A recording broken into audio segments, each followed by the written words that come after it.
स्वागत है आप लोग का परीक्षावाड़ी चैनल पे। आज हम लोग संविधान को शुरू कर रहे हैं भाग 1 से। भाग 1 में क्या उसका विषय है, संघ एवं इसका राज्य क्षेत्र, जिसका मैं अनुच्छेद भी बताया था। उस पूरे भाग में आप लोग को उम्मीद है आप लोग को पूरा याद हो गया होगा, लेकिन एक एक करके अब पढ़ते चलेंगे अच्छे से तो याद होता ही जाएगा। तो इसका अनुच्छेद है, अनुच्छेद 1 से लेकर 4 तक में भाग 1 को दिया गया है। कौन सा विषय है, तो संघ एवं उसका राज्य क्षेत्र। तो इसी को हम लोग को पढ़ना है। इससे पहले हम लोग एक कॉन्सेप्ट को समझ लेते हैं। देखिए क्या हुआ कि हल्का से समझेंगे, क्योंकि बहुत इस पे डीप में नहीं जाना है। जो परीक्षा से महत्वपूर्ण है उसी को हम लोग को पढ़ना है, लेकिन एक हल्का सा कॉन्सेप्ट समझे रहेंगे तो आगे पढ़ने में हम लोग को आसानी होगी, अनुच्छेद को समझने में आसानी होगी। तो देखिए, जब देश हम लोग का आज़ाद होता है उस समय देश काफ़ी बड़ा था। जगह जगह छोटे छोटे रजवाड़े हुआ करते थे, उनका विलय किया गया। किसमें, भारत में। भारत का क्षेत्र अलग था, पाकिस्तान का क्षेत्र अलग था। जब बंटवारा अंग्रेजों ने बांटा, और बाकी जो रजवाड़ों क्षेत्र थे जो किसी राजा के अधीन थे, उसको उन्होंने क्या किया कि उनको स्वतंत्रता दी कि आप चाहें तो भारत में रह सकते हैं या तो पाकिस्तान में शामिल हो सकते हैं। तो वहाँ के लगभग रजवाड़ों ने भारत में ही शामिल हुए। तो अब धीरे धीरे प्रांतों के गठन की बात आई। अब पूरा भारत एक सा हो गया, तो प्रांतों के गठन की बात आई। तो प्रांतों के गठन में क्या हुआ कि उस समय गठन किया गया, भाग क, ख, ग, घ 4 प्रकार के राज्य बनाए गए। भाग क में किसको रखा गया, तो जो सीधे ब्रिटिश की शासन थी भारत में, उनको भाग क में रखा गया। उसमें से जैसे संयुक्त प्रांत वगैरह हो गया, उसको भाग क में रखा गया। फिर भाग ख में किसको रखा गया, जो राजशाही से चलती थी, जो विलय पत्र के द्वारा आई थी, और वहाँ पे विधानमंडल हुआ करते थे, तो उसको भाग ख में रखा गया। फिर भाग ग में जो आयुक्त थे, नगर आयुक्त का एक शासन हुआ करता था, उसको भाग ग में रखा गया। फिर भाग घ में अंडमान और निकोबार को रखा गया। तो इस प्रकार से राज्यों का बंटवारा किया गया था। लेकिन जगह जगह पे भाषा को लेके, या मुख्य रूप से भाषा को ही लेके प्रांतों के गठन की मांग होने लगी कि आप हमारे लिए, हमारे भाषा के लोगों के लिए अलग से राज्य का गठन करें। जबकि होना क्या चाहिए था कि प्रशासनिक सुविधा की दृष्टि से ये बंटवारा किया गया था। तो उसके लिए उस समय कमेटी का गठन किया गया। उस कमेटी को आप लोग देख लीजिए, लिख लीजिएगा, क्योंकि बराबर पूछा करता है। पहला कमेटी कौन सी थी, धर कमेटी, धर आयोग। यहाँ पे हम लोग लिख लेते हैं धर आयोग। धर आयोग क्या था, धर आयोग इसके धर की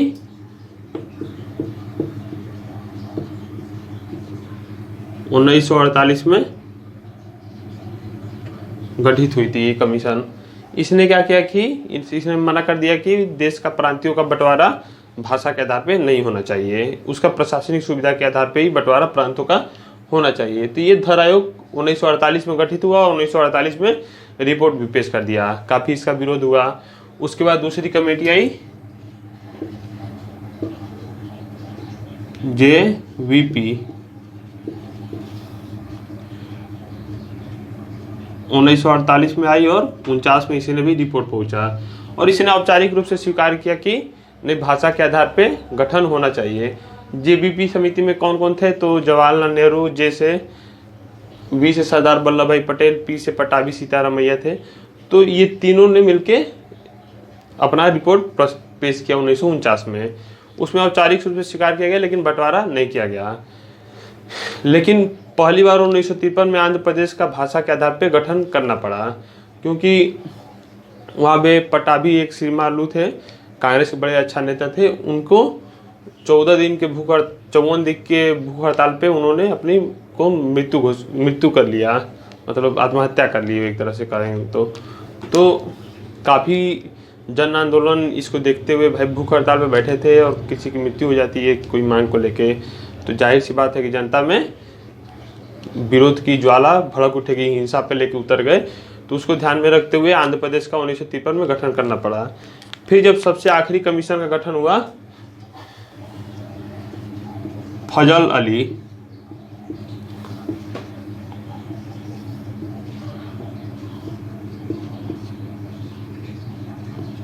फजल अली आयोग। यह 1953 में गठित हुआ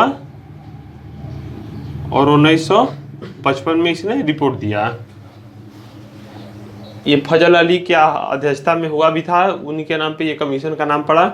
और जब मैं बता ही रहा हूँ आंध्र प्रदेश का गठन किया गया और उसी समय एक कमीशन की गठित की गई कि आप जाइए और भाषा के आधार पे जांच करिए कि क्या भाषा के आधार पे कैसे कैसे राज्यों का बंटवारा किया जाए।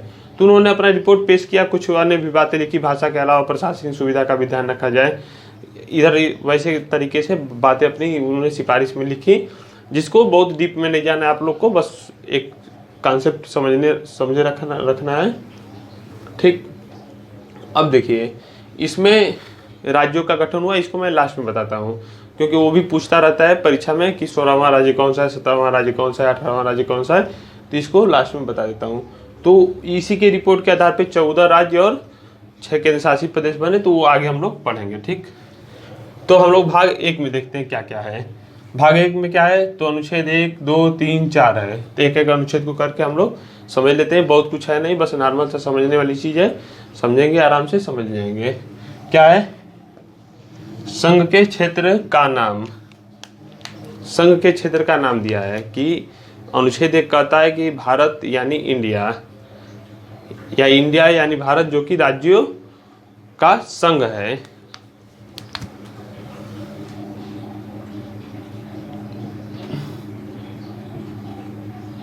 इंडिया जो कि भारत है, राज्यों का संघ है। इससे क्या अर्थ निकलता है कि इससे 2 अर्थ निकलता है। पहला इसका अर्थ निकलता है कि यह एक देश का नाम है। क्या है, एक देश का नाम है। इंडिया जो कि भारत राज्यों का संघ है, तो भारत का नाम होता है, एक देश का नाम हो गया। दूसरा क्या निकलता है कि ये अविभक्त राज्य हैं, मतलब कि ये राज्यों के समझौता से नहीं हुआ है, एक समूहों का एक राज्य पद्धति है, उसको बताया है इसमें। ठीक, अनुच्छेद 2 क्या है, नए राज्यों का नामांकन या स्थापना।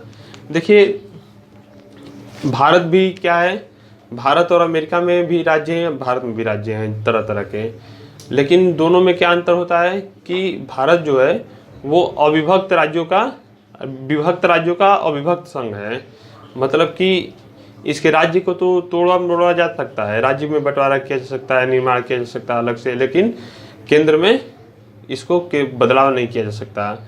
लेकिन अमेरिका में क्या है कि अमेरिका में राज्य को भी नहीं, उसके सीमा में ना परिवर्तन किया जा सकता है, ना कुछ किया जा सकता है, और उसके केंद्र को तो बदला ही नहीं जा सकता। मतलब उसके दोनों अविभक्त हैं। इसमें क्या है कि विभक्त राज्यों के अविभक्त संघ हैं। ठीक, फिर दूसरा अनुच्छेद क्या कहता है, नए राज्यों का नामांकन या स्थापना। यानी ये बताता है कि जो नए राज्य की स्थापना से आप तात्पर्य 2 अर्थों में निकाल सकते हैं। इसी पे पूरा कॉन्सेप्ट है। नए राज्यों की स्थापना यानी कि एक हो गया कि कोई पहले से देश है, पहले से यहाँ पे विद्यमान है, और उसके सीमा में परिवर्तन करके नए राज्य का गठन कर दिया जाए, या किसी को बांट के अलग करके नए राज्य का गठन कर दिया जाए। तो एक उस प्रकार का अर्थ निकलता है। दूसरा अर्थ क्या निकलता है कि किसी क्षेत्र को अधिग्रहित किया जाए, यानी कहीं ज़मीन आप अधिग्रहित करें या कहीं से अर्जित हो जाए, तो उससे संबंधित है ये। तो अनुच्छेद 2 क्या संबंधित है कि भारत के बाहर से कहीं जमीन अर्जित करता है भारत, तो अनुच्छेद 2 के अंतर्गत उसकी स्थापना किया जाएगा। और अनुच्छेद 3 के अंतर्गत क्या करता है कि नए राज्यों की स्थापना कर सकता है, मतलब जो मौजूदा राज्य हैं भारत में, उसी में से 2 राज्यों से निकाल के किसी तीसरे राज्य का थोड़ा थोड़ा जमीन निकाल के तीसरे राज्य का गठन कर सकता है, या एक ही राज्य को बांट के अलग अलग करके 2 राज्य बना सकता है, या उसकी सीमा में परिवर्तन कर सकता है, क्षेत्र में परिवर्तन कर सकता है, राज्य के नाम में परिवर्तन कर सकता है।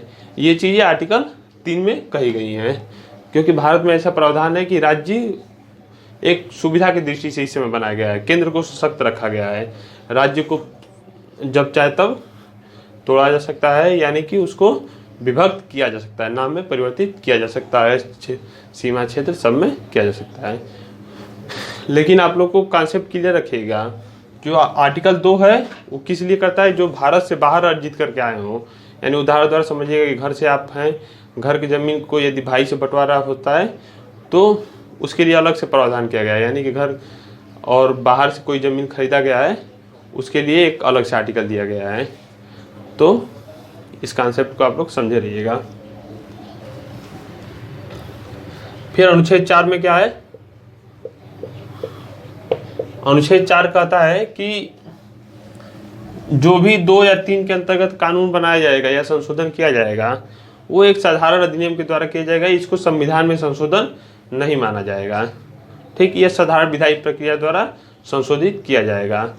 और ऐसी चीज़ें ये भी एक जान लीजिए कि इसका जो कोई भी परिवर्तन, नाम, सीमा क्षेत्र में परिवर्तन जो भी होगा वो करने के पहले राष्ट्रपति की पूर्व मंजूरी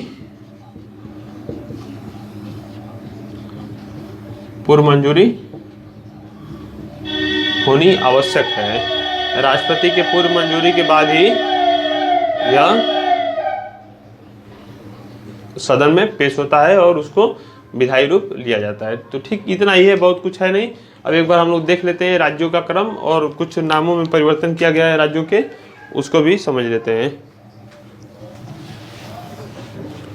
कपड़ा कहाँ है?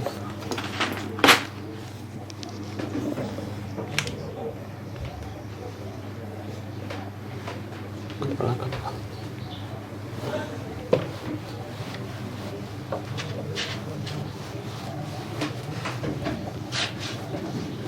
1955 में राज्य का गठन किया गया, 56 में वो प्रभाव में आया, तो उसको हम लोग देखेंगे।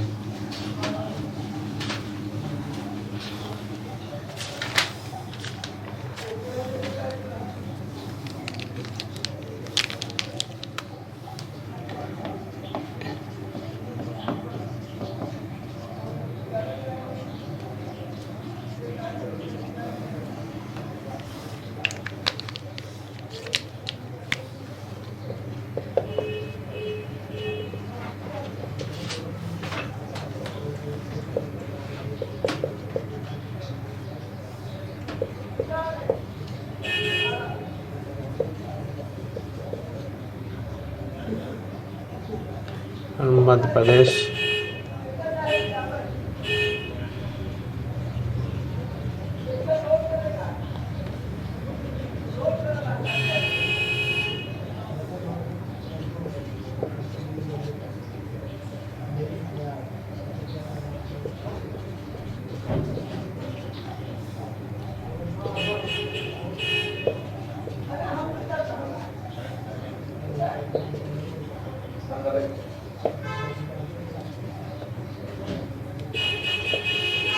ठीक, ये 14 राज्यों का स्थापना किया गया। कौन कौन देख लेते हैं एक बार। आंध्र प्रदेश, असम, बिहार, जम्मू कश्मीर, केरला, मध्य प्रदेश, मद्रास, उड़ीसा, मैसूर, ये मैसूर है। ठीक, फिर पंजाब, राजस्थान, उत्तर प्रदेश और वेस्ट बंगाल, इतने राज्यों का गठन किया गया।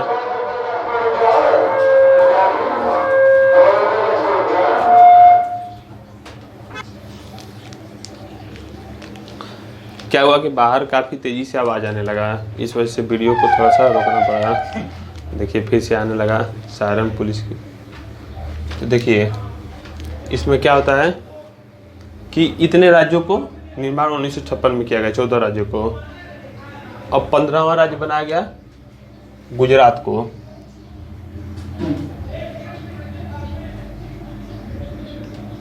(1960) में। फिर क्या बनाया गया, नागालैंड को 16वां राज्य। कब बनाया गया, 1962 में।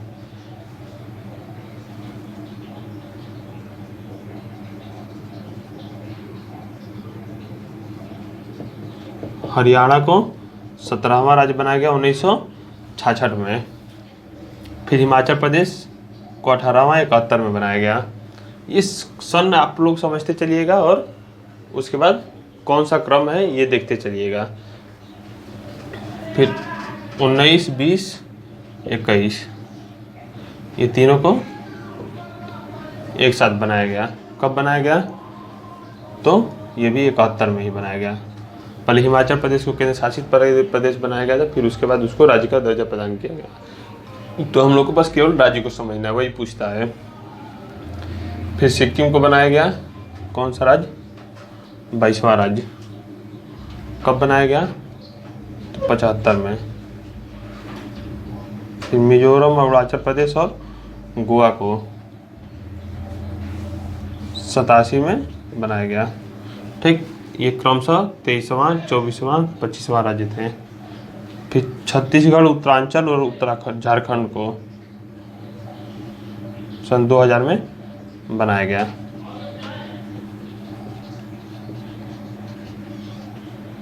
तेलंगाना कौन सा राज्य था? 29वां राज्य। इसको 2014 में बनाया गया। लेकिन क्या किया गया कि जम्मू एंड कश्मीर को अब उस राज्य को हटा के और उसको केंद्र शासित प्रदेश बना दिया गया। कि कौन कौन? जम्मू कश्मीर और लद्दाख, 2 केंद्र शासित प्रदेश बनाया गया है। तो इस तरह से इस समय केंद्र शासित प्रदेश कौन कौन से हम लोग के? तो अंडमान एंड निकोबार, ठीक, चंडीगढ़,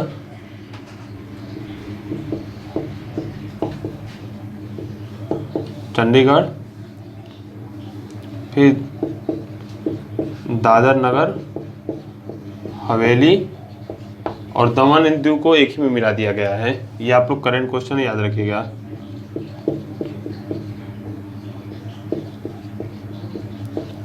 फिर अगला कौन सा है? जम्मू कश्मीर और लद्दाख। कितना होगा? 1, 2, 3, 4, 5, पुडुचेरी 6 और लक्षद्वीप 7 और दिल्ली। ये हो गया आपका 8 केंद्र शासित प्रदेश हैं और 28 इस समय राज्य हैं मौजूदा समय में। क्योंकि जम्मू कश्मीर को हटा के क्या कर दिया गया? जम्मू कश्मीर एक ठो अलग केंद्र शासित प्रदेश बनाया गया और लद्दाख को अलग से केंद्र शासित प्रदेश बनाया गया है।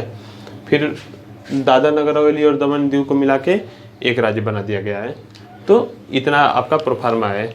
कुछ राज्यों का नामों में परिवर्तन किया गया है, उसको भी आखिरी में देख लेते हैं हम लोग। जैसे संयुक्त प्रांत पहले यूपी का नाम था, तो यूपी का नाम उत्तर प्रदेश रखा गया। संयुक्त प्रांत थे कब? 1950 में।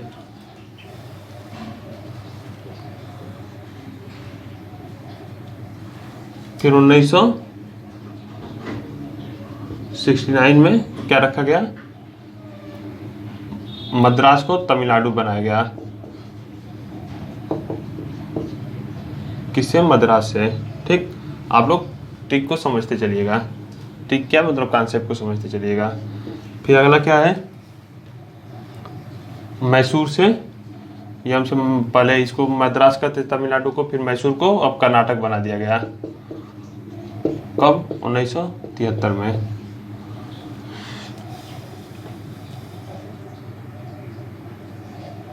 फिर जो लक्षद्वीप हम लोग का केंद्र शासित प्रदेश है वो लक्षद्वीप, मिनिकॉय और एक और इसका नाम था अमीन दीवी। तीनों को हटा के क्या दिया गया? लक्षद्वीप।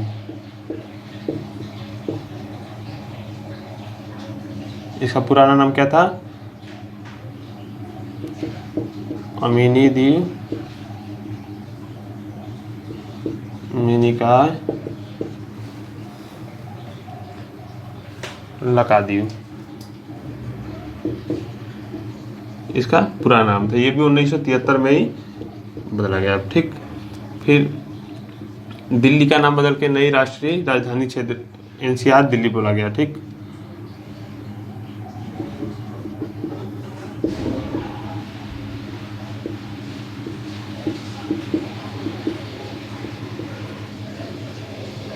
उन्नीस सौ 92 में इसका नाम बदल के रखा गया।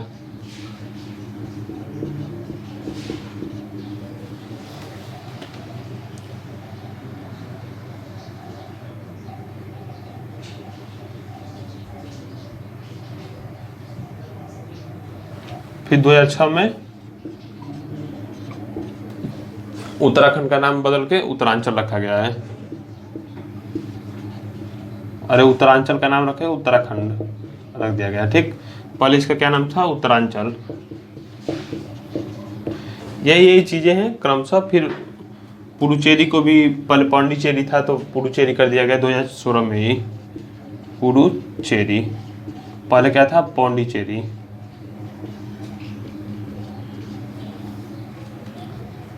फिर 2011 में क्या किया गया, उड़ीसा का नाम बदल के 2011 में ओडिशा रख दिया गया है।